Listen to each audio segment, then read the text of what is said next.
예, 오늘은 사랑의 사도 요한이 말년에 쓴 서신서 요한일서 4장 12절 13절입니다. 어느 때나 하나님을 본 사람이 없어되 만일 우리가 서로 사랑하면 하나님이 우리 안에 거하시고 그의 사랑이 우리 안에 온전히 이루느니라. 그의 성령을 우리에게 주심으로 우리가 그 안에 거하고 그가 우리 안에 거하는 줄을 아느니라.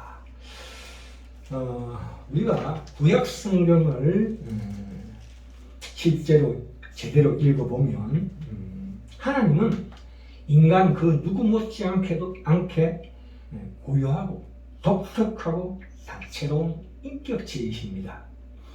하나님도 인간처럼 깊은 감정을 갖고 계십니다. 그분도 기쁨과 좌절과 분노를 느끼십니다. 창세기 6장 6절에 보시면 노아 시대에 땅에 사람 지었음을 한탄하사 마음에 근심하시고라고 말씀하고 있습니다. 이 신인 동형 동성론이라는 교리가 있는데요. 기독교 교리 중에 하나님을 마치 사람처럼 이야기하는 성경의 가르침인데요. 하나님께서는 비록 불가해한 분이시고 직접 뵐 수 없는 분이지만 그 그림자라도 힐끗 보고도 절대로 잊지 않도록 허락하신 하나님의 그 무한하신 은혜와 자비와 겸손에 의해서 하나님을 제대로 알 수 있다는 교리입니다. 우리가 이사야서 42장 14절에 보시면 하나님은 고통 때문에 울고 신음하십니다.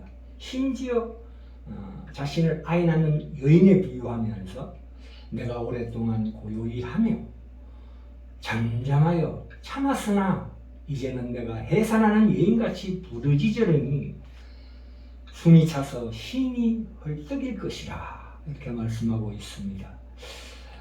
하나님은 인간들의 행동 때문에 계속 충격을 받으시는 것 같습니다. 이스라엘 백성이 아이를 희생제물로 바치자 하나님은 매우 놀라십니다. 그 전지전능하다는 하나님이 이렇게 말씀하십니다. 내가 명령하지도 말하지도 생각하지도 못한 일이구나. 하나님은 그들을 벌하실 수밖에 없는 이유를 설명하면서 슬픈 목소리로 물으십니다. 내가 어찌하랴? 참 이 구약의 아브라함, 모세, 다윗, 이사야, 에레미야처럼 하나님과 인격적인 사랑이 가장 깊은 관계를 가졌던 사람들은 하나님을 놀랄 만큼 친숙하게 되었습니다. 마치 하나님이 우리 옆자리에 앉아 계신 것처럼 마치 부모나 연인처럼 그들과 대화하듯이 하나님과 대화했습니다. 그들은 하나님을 사람처럼 대했습니다.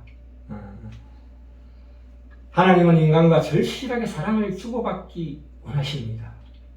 근데 오늘날 하나님은 왜 숨어 계신 것 같은가? 또는 왜 이렇게 불공평하신가?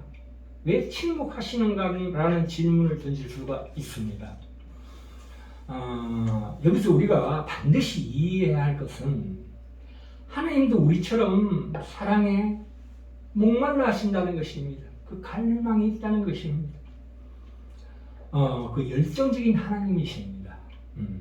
그러니까 그 사랑 때문에 하나님은 숨어 계실 수밖에 없고 우리를 단련시키기 위해서 불공평하게 보일 수밖에 없고 침묵하실 수밖에 없다는 것입니다.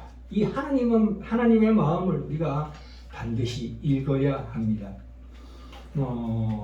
이스라엘 백성이 애굽의 바로의 치하에서 참 그 400년이라는 긴 기간 동안 이 무슨 일이 있었는지는 성경에 나오지 않습니다만 그동안 하나님께서 침묵하셨습니다. 창세기와 출애굽 그 사이에 400년의 긴 기간 동안 하나님 침묵하시고 또 말라기로부터 예수님 오실 때까지 또 400년을 또 하나님께서 침묵하셨습니다. 그러므로 말미암아 히브리 노예들은 또 예수님 오시기 전에 유대인들은 분명히 하나님께 깊이 실망했을 것입니다. 드디어 400년 동안 침묵이 흐른 후에 구약의 모세에게 그 떨기나무의 불꽃으로 모세에게 보이시고, 그 다음에는 이스라엘 민족들에게 구름 기둥과 불 기둥으로 그 우레 같은 기적으로 이스라엘 백성에게 자신을 보이셨습니다만은, 여기서 우리가 정명되어진 것이 무엇인가 하면, 하나님의 힘은 모든 걸 할 수 있지만 가장 중요한 한 가지를 못한다는 사실입니다. 그것은 무엇이냐? 사랑입니다.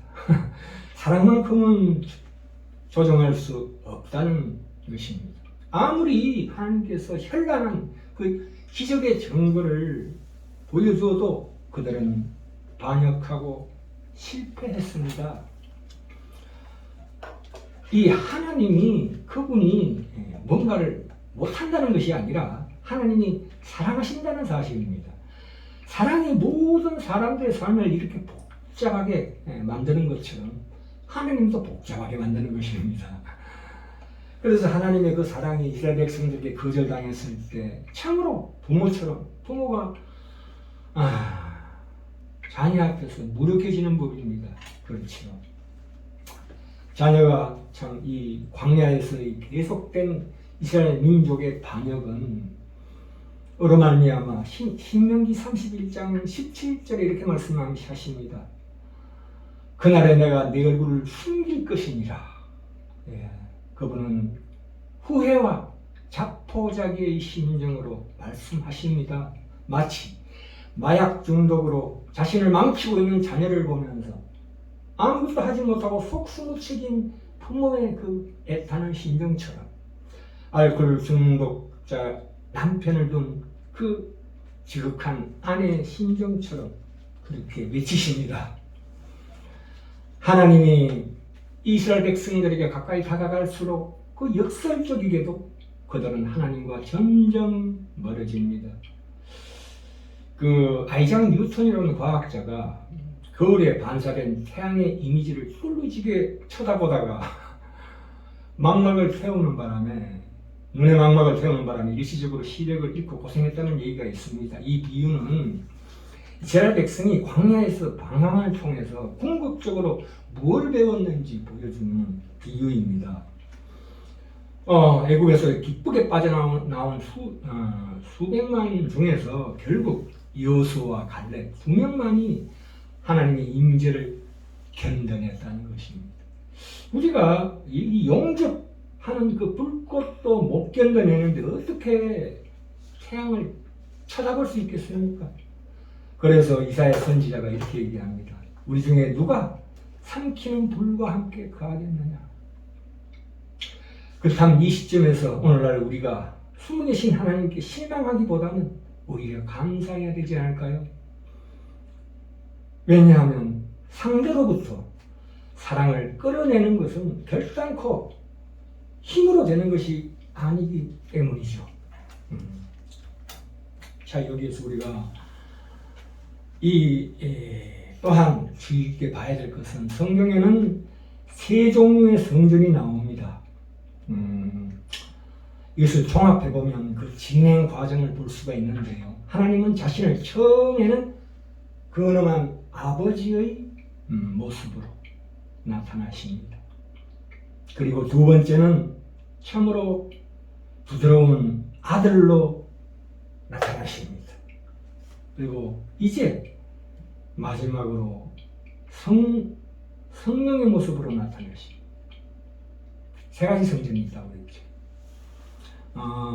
이 세 번째 성전은 뭡니까? 고린도전서 3장 16절에 나옵니다. 너희는 너희가 하나님의 성전인 것과 하나님의 성령이 너희 안에서 계시는 것을 알지 못하느냐, 이렇게 말씀하십니다. 물론 이 첫 번째 성전은 솔로몬이 지었습니다. 그리고 두 번째 성전은 예수님의 몸으로서의 성전입니다. 예수님께서 이 성전을 헐라 내가 3일 만에 다시 짓겠다 하신 그 성전입니다. 그러나 이 세 번째 성전, 성령으로 계시하신 이 세 번째 성전은 이제 각 사람, 예수 믿는 모든 교회를 통해서 드러나는 성전입니다. 하나님은 우리 피조물에게 위임하십니다. 직접 절대로 행사하시지 않고 우리에게 위임하십니다. 그분이 하신다면 눈 깜짝할 사이에 완벽하게 해내실 것을 우리같이 느리고 형편없고 엉성한 우리들을 하라고 명하십니다.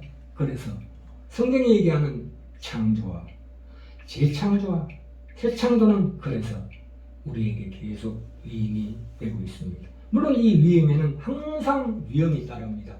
그 많은 기독교 역사 중에서 십자군 전쟁처럼 그렇게 잘못된 일을 하는 경우도 있습니다. 하나님의 심판이라는 명분으로 잘못된, 그러나 그럼에도 불구하고 하나님께서 이 결함 많은 인간들에게 자신의 영을 내어주십니다.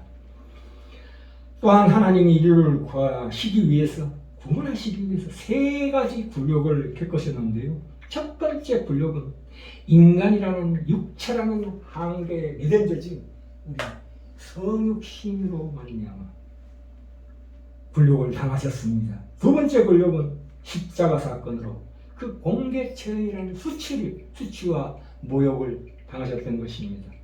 또한 세 번째 굴욕은 무엇입니까? 그리스도의 몸된 교회, 우리에게. 그러니까 하나님은 스스로를 부인하시고 자신의 사역을, 또한 사람들의 평판을 우리 같은 형편없는 평범한 사람들에게 의탁하셨다는 것입니다. 이것이 오늘날 우리 이 세상에서 바울이 그리스도의 역할을 설명하면서 자주 사용하는 비유입니다.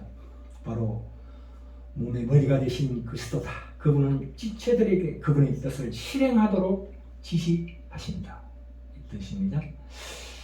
또한 하나님의 이미지 두 가지가 있습니다. 서두에 말씀드렸지만 사랑하는 부모의 이미지, 사랑하는 연인의 이미지입니다. 그런데 두 가지 관계의 가장 큰 특징은 의존성입니다. 의존한다는 것입니다. 그런데 첫 번째로 진정한 부모라면 자녀가 끝까지 자신에게 의존하기를 원치 않습니다. 그런 말을 배우면서부터 이제 드디어 부모는 의존적인 자녀가 자유롭게 행사하도록 조금씩 밀어붙입니다. 그러나 반대로 연인들은 그 자유를 포기하고 서로 의존하기를 선택하게 하십니다. 참으로 건강한 부부는 배우자의 소원이나 바람에 기꺼이 복종합니다. 왜요? 사랑하기 때문입니다. 이 두 관계의 차이점은 하나님이 인류와의 긴 역사 속에서 무엇을 추구하고 계신가를 잘 보여주는 것입니다. 하나님은 우리가 선택의 여지 없는 아이처럼 무력하게 매달리는 사랑이 아니라 여인처럼 자유롭게 내어주는 성숙한 사랑을 하기를 바라십니다. 하나님은 늘 우리에게 말하자면 연애를 걸어오십니다. 그러나 구약에서 하나님은 이스라엘 백성에게는 그런 성숙한 사랑을 전혀 얻지 못했습니다. 그러나 지금 성령의 시대는 어떻습니까? 놀랍게도 신약성경은 이렇게 얘기하고 있습니다. 에베소서 5장 22절부터 그리스도께서 교회를 사랑하시고 자기 앞에 영광스러운 교회로 세우사 티나 주름 잡힌 것이나 이런 것들이 없이 거룩하고 흠이 없게 하려 하심이라, 이렇게 말씀하고 있습니다. 빌립보서 2장 15절에도 너희는 너희가 흠이 없고 순전하여 어그러지고 거스르는 세대 가운데서 하나님의 흠없는 자녀로 세상에서 그들 가운데 빛들로 나타내며, 에베소서 2장 또 나옵니다. 전에 멀리 있던 너희가 그리스도 예수 안에서 성령으로 말미암아 가까워졌느니라. 이제부터는 너희는 외인도 아니요 나그네도 아니요 하나님의 권속이라. 성령 안에서 하나님이 거하실 처소가 되기 위하여 함께 지어져 가느니라, 이렇게 말씀하고 있습니다. 성경은 평범한 인간과 하나님의 그 사랑의 연합이야말로 하나님의 창조의 가장 고귀한 업적이라고 말하고 있습니다. 하나님의 목표는 늘 우리를 준비시키시고 구비시키면서 이 세상에서 하나님의 뜻을 성취하는 것입니다. 이 느리고 어려운 과정을 통해서 언젠가는 이 지구가 총체적으로 회복될 것입니다만은, 그러나 지금 우리는 여전히 고통과 비극과 실망이 가득한 저주받은 세상에 살고 있습니다. 이게 이 친밀감의 면에서 엄청난 발전을 제시하고 있습니다. 시내산의 그 우렁찬 그 우레 같은 기적, 천둥소리 같은 음성으로 하나님께서 그 음성을 바라시는 데서 이제 예수님이라는 인격으로 또 더 나아가서 내주하시는 성령으로 발전하는 관계가 사실 하나님 우리와 직접 관계를 맺는다는 면에서는 역설적으로 하나님은 숨을 쉴 수밖에 없는 것이 됩니다. 숨을 계실 수밖에 없고 침묵하실 수밖에 없다는 것입니다. 어떤 사람들은 하나님이 직접 눈에 보이게 실제적으로 다가오셨던 구약 시대를 옛날이여 하면서 몹시 그리워하기도 합니다만 그 하나님의 눈에 보이던 임재가 보이지 않는 성령의 임재로 바뀌면서 참으로 하나님의 분명한 증거를 잃어버렸을 수도 있지만 오늘날 하나님이 구약에서처럼 구름의 형태로 우리 주변을 맴돌지 않으신다는 사실입니다. 그런데 구약과 신약, 그러니까 구약의 율법과 신약의 성령의 차이는 마치 죽음과 삶만큼 노예 생활과 자유인 만큼 영원한 어린이와 성인의 차이만큼 천지 차이다. 이렇게 성경이 말씀하고 있습니다. 그러니까 구약의 방식은 그 돌에 써서 새긴 죽게 하는 율법 조문이며 우리를 그리스도께로 인도하는 초등교사일 뿐이다. 이렇게 말씀하고 있습니다. 고린도후서 3장 17절에 나오지요. 우리는 모세와 같지 아니하고 주의 영이 계신 곳에는 자유함이 있다. 우리가 성령 받은 사람입니다. 이제 결론입니다. 하나님 우리에게 말하자면 도박을 우리를 두고 하나님의 자존심을 걸고 도박을 버리신 셈입니다. 이 하나님의 계획이라는 일련의 음성들로 생각해 봅시다. 첫 번째 음성은 천둥처럼 요란하고 진동하는 신의 산에서 이 음성이 말씀하실 때 갈멜산 제단 위에 불같이 임하실 때 그 음성을 보고 두려워서 이스라엘 백성들은 참으로 덜덜 떨었습니다만 그런 기적도 믿음에는 전혀 도움이 안 됐다는 사실입니다. 그리고 예수님 시대에 이르자 이 음성은 드디어 조정이 됩니다. 참으로 갈릴리 시골 유대인처럼 그 사투리 억양이 있는 예수님으로 인하여 비록 그 말씀에 권위는 있지만 두려워서 도망갈 정도는 아니었습니다. 도리어 얼마나 부드러웠냐 하면 예수님의 음성이 그분을 죽일 수 있을 만큼 부드러웠습니다. 이제 예수님이 떠나신 후에 그 음성은 새로운 형태를 띠었습니다. 하나님의 몸된 교회가 드디어 모습을 갖추기 시작했는데요. 마지막 음성은 무엇입니까? 제목처럼 숨소리처럼 가깝고 속삭임처럼 부드럽습니다. 어떤 음성보다도 연약해졌습니다. 가장 그것은 우리가 완전히 무시할 수 있는 음성입니다.